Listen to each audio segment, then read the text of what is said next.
सुनो भाई, वेद पे चर्चा चल रही है, ऋग्वेद पे। ऋग्वेद में 10 मंडल है। मंडल का मतलब होता है मंत्रों का समूह।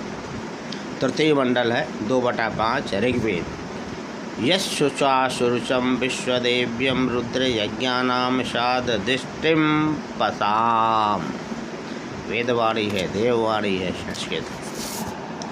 सभी विद्वानों का हित करने वाले, शत्रुओं को रुलाने वाले, श्रेष्ठतम कर्मों एवं यज्ञों को पूर्ण करने वाले अग्नि को यहाँ इस यज्ञ में आगे स्थापित करते हैं।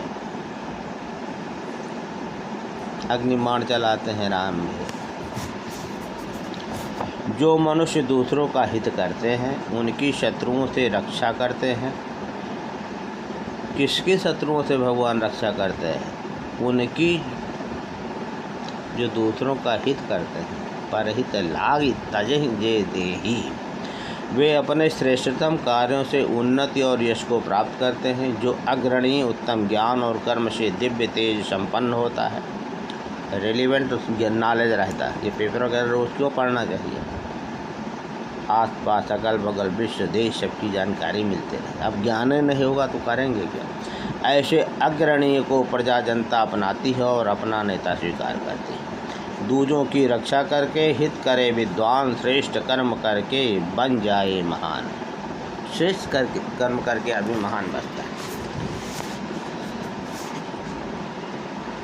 तृतीय मंडल का 3/3 ऋग्वेद का मंत्र है अपांश यस्मिन् नधि संद घुर्रस स्मंत सम्मान यजमान आचके। ज्ञानियों ने जिसमें कर्म स्थापित किए उसी में यज्ञ करने वाला सुखों को ढूंढता है। जहाँ पर कर्म कहते हैं यज्ञ है, वहाँ पर सुख है। आलस्य में जीवन का नाश है। प्रमदा सब दुखानि, प्रमदा आलस्य को कहते हैं। सभी दुखों की जड़ आलस्य है, समय पे काम न करना है।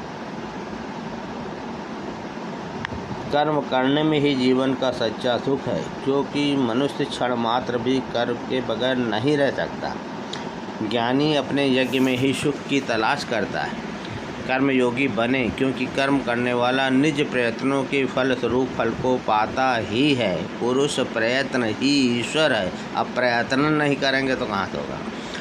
अब चाहे उसे फल की चिंता न हो, शुभ अशुभ कर्मों के अनुरूप शुभ अशुभ फल अवश्य मिलता है। जैसी कर्म की प्रवृत्ति होती है फल भी वैसा ही होता। फल तो मिलना ही है, इसलिए फल की चिंता के बिना ही कर्मरत करते रहना चाहिए।